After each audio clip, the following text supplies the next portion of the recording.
नमस्कार दोस्तों, आज फिर आपका स्वागत है क्राउन इमिग्रेशन के यूट्यूब चैनल पर। तो प्रॉमिस के अकॉर्डिंग जो कमिटमेंट की थी कि मैं आपको tourist visa to work permit का क्या ट्रुथ है कनाडा का, उसके बारे में अवेयर करूंगा, उसकी इन्फॉर्मेशन बताऊंगा इस वीडियो के थ्रू। कनाडा से रिलेटेड हमारे चैनलों के ऊपर, हमारे सोशल मीडिया के ऊपर बहुत सारी वीडियोज़ हैं डिफरेंट टॉपिक के ऊपर, और even crown immigration more than 100 countries को डील करती हैं। यहाँ पर हम अपने इंटरनेशनल स्टूडेंट हायर स्टडीज़ के लिए भेजते हैं।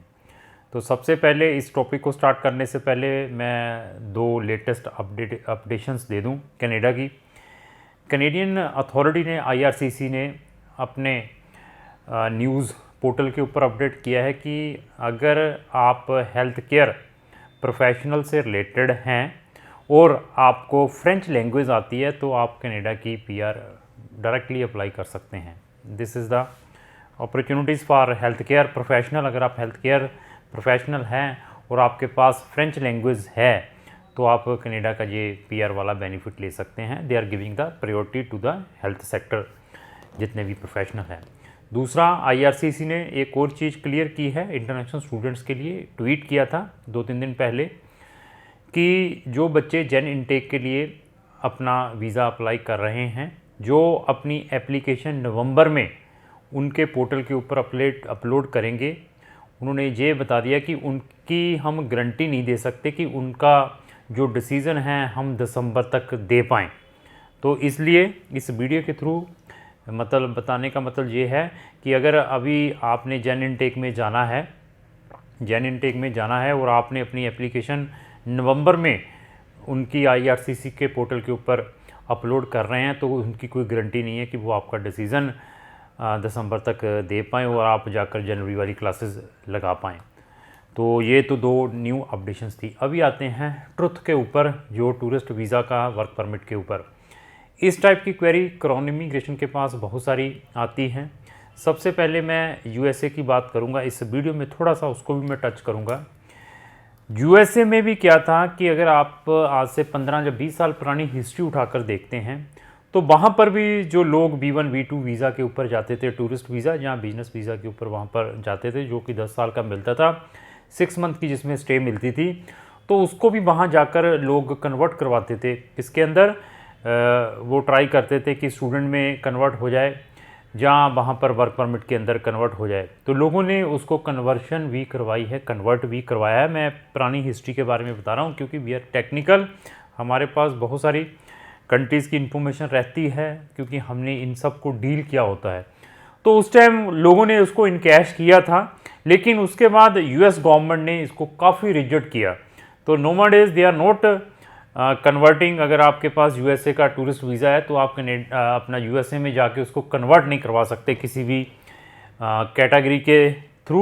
एक्सेप्शनल सर्कमस्टांसेस के ऊपर ही है कि वहाँ की US जो यूनाइटेड स्टेट इमिग्रेशन अथॉरिटी है उसको चेंज करे, सिर्फ एक्सेप्शनल। तो लोग फिर क्या कर रहे हैं आज की डेट में, वहाँ जाकर असैलम अप्लाई करते हैं वहाँ पर स्टे करने के लिए। तो अभी हम कनाडा के ऊपर आते हैं। कनाडा का भी अगर आप फैक्ट देखते हैं कि कैनेडियन अथॉरिटी आज से 6 साल पहले या 7 साल पहले they are very rigid, they are not easily giving the student visa as well as. अगर मैं वहाँ के टूरिस्ट वीज़ा की भी बात करूँ, आज से 7 से 8 साल पहले की हिस्ट्री उठाकर देखिए, इवन वो फैमिली वालों को भी वीज़ा नहीं देते थे। But nomads they are very lenient. पिछले 5-6 साल का रिकॉर्ड उठाकर देख लिया आज तक का, they are giving the tourist visa whatsoever है ईजीली अगर आपकी प्रोफाइल है। तो लोगों ने वहाँ पर मेजॉरिटी ऑफ एप्लीकेशंस डाली हैं टूरिस्ट वीज़ा लेने के बाद, इसको कन्वर्ट करवाया भी है, हुए भी हैं, और रिजेक्शंस भी आई हैं। तो रिजेक्शन अभी अगर हम ग्राफ देखते हैं, पहले जो रिजेक्शन रेट था वो इतना नहीं था, वहाँ तब भी रिजेक्शंस आती थी। तो आज की डेट में दे आर गिविंग मतलब मेजॉरिटी ऑफ रिजेक्शंस जब आप अपने टूरिस्ट वीज़ा को वहाँ जाने के बाद चेंज करवाने की कोशिश करते हैं। तो वो टूरिस्ट वीज़ा को चेंज कराने की कोशिश कौन लोग करते हैं? जिनकी डायरेक्टली इंडिया से परमानेंट रेजिडेंसी की एलिजिबिलिटी नहीं बनती, या वो लोग जिनका स्टडी का डायरेक्टली ऑप्शंस नहीं बनता इंडिया से, या वो लोग जिनका डायरेक्टली इन्वेस्टमेंट का, एंटरप्रेन्योर का डायरेक्टली वहाँ पर कोई ऑप्शंस नहीं बनता, जिनके डायरेक्टली इंडिया से कोई भी ऑप्शंस नहीं बनता कनाडा में वर्क परमिट का या वहाँ पर पीआर का, तो वो लोग इस वे को यूज़ करते हैं। तो इसमें उन लोगों ने भी वे को यूज़ करने की कोशिश की है जिनकी एलिजिबिलिटी बनती भी थी।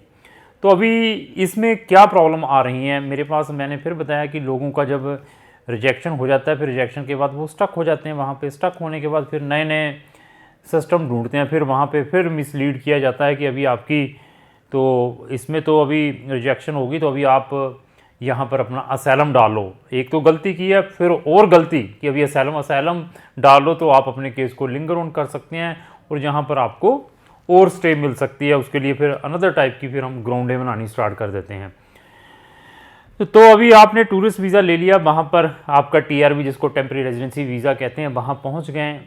वो भी as per the nomads as per the passport validity के अकॉर्डिंग मिलता है। मिलने के बाद आपकी जो वहाँ की स्टे है 6 मंथ की है मैक्सिमम, यू कैन, जब आपकी फ़र्स्ट एंट्री हो जाती है। उसके बाद कुछ लोग फिर एक्सटेंशनें लेते हैं। एक्सटेंशन भी 1-2 तक एक्सटेंशनें लोगों ने ली है, जिनको जब तक जॉब नहीं मिलती या जॉब लेने के बाद अपना LMIA अप्लाई किया तो उसका अप्रूवल नहीं आते, ऐसे ऐसे चक्कर पड़ते हैं। तो अभी जो मेरे पास केस देखने को आए हैं, मेजॉरिटी ऑफ जो केसेस रिजेक्ट किए हैं, साथ में उनको वहाँ की अथॉरिटी ने बैन भी किया है, जिन्होंने वहाँ पर US बॉर्डर पर जाकर इसको चेंज करवाने की कोशिश की है। मैं ये नहीं कहता कि चेंज हुए नहीं, चेंज भी हुए हैं, बट मेजॉरिटी ऑफ अभी रिजेक्शन देखने को मिल रही हैं। और इसमें बहुत बड़ा फाइनेंशियल रिस्क है, क्योंकि जब वो मुझे फ़ोन करते हैं तो मैं उनसे सबसे पहले ये पूछता हूँ कि इसमें आपने कितने पैसे ख़राब किए। कोई कहता है कि मैंने 40,000 कनेडियन डॉलर, कोई 50,000 कनेडियन डॉलर, कोई 20,000 कनेडियन डॉलर तक के पैसे ख़राब किए हैं। 12-12, 13-13 लाख से लेकर 20-20, 25-25 लाख रुपया उन्होंने इस प्रोसेस के थ्रू ख़राब किया और अपना इम्पोर्टेंट टाइम भी वहाँ पर ख़राब किया है। इवन कुछ लोगों ने वहाँ डाला था, उनका LMIA अप्रूव नहीं हुआ, वो वापस आ गए इंडिया में वापस आने के बाद दोबारा उनको एंट्री नहीं मिली। बहुत सारी प्रॉब्लम्स ऐसी ऐसी मिली हैं, क्योंकि मेरे पास बहुत सारी फेडरल कोर्ट की जजमेंट्स हैं। जब ये केस रिजेक्ट हो जाता है, रिजेक्शन के बाद फिर क्या होता है, जब केस रिजेक्शन हो जाती है, रिजेक्शन के बाद जिसकी रिजेक्शन आती है वो वहाँ की फेडरल कोर्ट के अंदर अपना केस रिप्रेजेंट करता है कि अभी मुझे वहाँ की जो गवर्नमेंट है, IRCC है, इसको अलो कर दे कि मेरा व्हाट्सएवर डॉक्यूमेंट इसके साथ लगाया था वो सारे के सारे ठीक थे।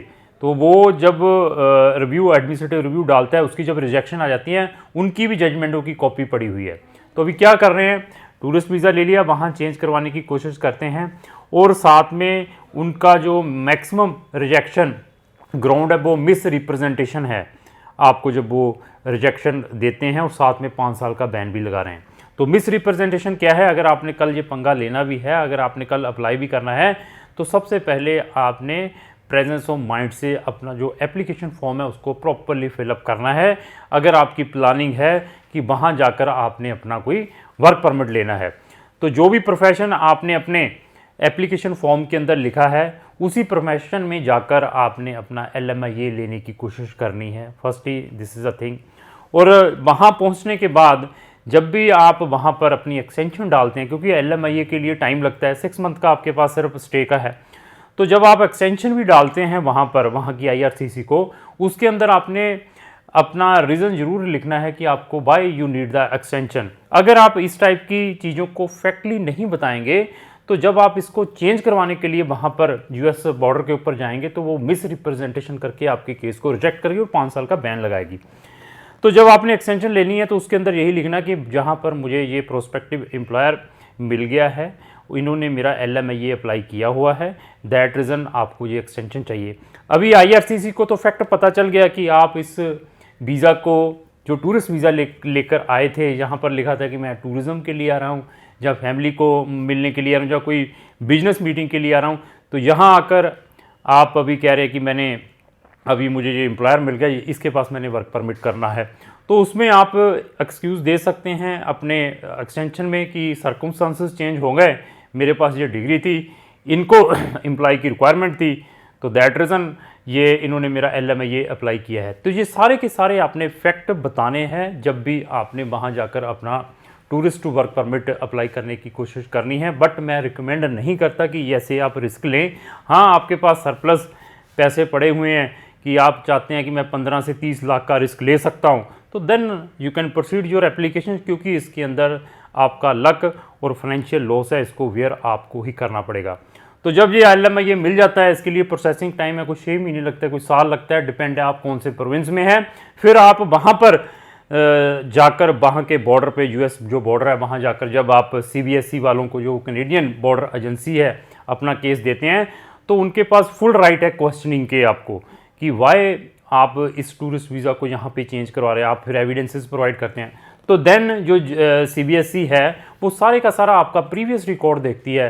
आपने कितनी टाइम कनाडा का वीज़ा अप्लाई किया था, उस टाइम आपने एप्लीकेशन के फॉर्म के अंदर क्या क्या भरा था, आपने कितनी बड़ी एक्सटेंशन ली है और एक्सटेंशन की क्या ग्राउंड मेंशन की है, आपने जो एप्लीकेशन फॉर्म भरा था उसके अंदर आपने अपना प्रोफेशन क्या मेंशन किया था, तो अभी आप अपना प्रोफेशन क्या मेंशन कर रहे हैं। तो इन सभी चीज़ों का आपने प्रिकॉशंस लेना है। उसके बाद भी आपका लक है कि आपने यहाँ तो ट्रुथ बता दिया, तब भी जब तक वो CBSE जो वहाँ की कैनेडियन बॉर्डर एजेंसी है सेटिस्फाइड नहीं होती, तब तक वो आपका ये कनाडा का जो टूरिस्ट वीज़ा है वर्क परमिट में कन्वर्ट नहीं करेगी। तो इस टाइप के हमारे पास बहुत सारे केस स्टडीज़ आते रहते हैं। तो मेरे पास कम से कम 6 से 7 ऐसी एडमिनिस्ट्रेटिव रिव्यूज़ पड़ी हुई हैं जो कि वहाँ की फेडरल कोर्ट में रिजेक्शन के बाद कुछ लोगों ने डाली थी, तो वहाँ पर भी जो उनकी एडमिनिस्ट्रेटिव रिव्यू है वो रिजेक्टेड हुई है। तो अगर आप उन जजमेंटों को भी पढ़ना चाहते हैं तो उनकी भी कॉपी मैं आपको प्रोवाइड कर सकता हूँ। अगर आप कनाडा में ऑलरेडी रिजेक्टेड हो चुके हैं, फर्दर किसी कंट्री का ऑप्शन ढूंढ रहे हैं सेटलमेंट का, तो क्राउन इमिग्रेशन के पास बहुत सारे ऑप्शंस हैं। इवन अगर आपने कनाडा में अपने स्पाउस का ओपन वर्क परमिट अप्लाई करना है, आप ऑलरेडी कनाडा के अंदर है, उसमें भी क्राउन इमिग्रेशन आपकी हेल्प कर सकती है। हमारे पास कनाडा में स्टूडेंट के बहुत सारे ऑप्शंस हैं। क्राउन इमिग्रेशन के पास कनाडा के अंदर कम से कम 100 से ज़्यादा कॉलेज और यूनिवर्सिटीज़ हैं जहाँ पर हम अपने इंटरनेशनल स्टूडेंट को हायर स्टडीज़ के लिए भेजते हैं, उसमें भी क्राउन इमिग्रेशन आपकी हेल्प कर सकती है। आपने कनाडा का TRB टूरिस्ट वीज़ा अप्लाई करना है, चाहे अपने स्पाउस का अप्लाई करना है, चाहे आपने अपने पेरेंट्स का सुपर वीज़ा अप्लाई करना है, क्राउन इमिग्रेशन आपकी उसमें भी हेल्प कर सकती है। कनाडा से रिलेटेड अगर आपकी कोई भी क्वेरी है तो क्राउन इमिग्रेशन का जो डेडिकेटेड नंबर इस स्क्रीन पर मेंशन किया है उस पर आप अपना व्हाट्सअप मैसेज छोड़ सकते हैं। तो क्राउन इमिग्रेशन इस टाइप की इन्फॉर्मेटिव वीडियो डेली अपने चैनल के ऊपर अपलोड करती रहती है, और आप चाहते हैं कि जो भी हम लेटेस्ट वीडियो अपने सोशल मीडिया के ऊपर अपलोड करें उसकी नोटिफिकेशन सबसे पहले आप तक आए, तो आपको इमीडिएटली क्राउन इमिग्रेशन के यूट्यूब चैनल को सबसे साथ में लगे बेल आइकन को पुश करना पड़ेगा। अगर आपको जो मेरी वीडियो अच्छी लगी तो लाइक एंड शेयर करना। Thank you.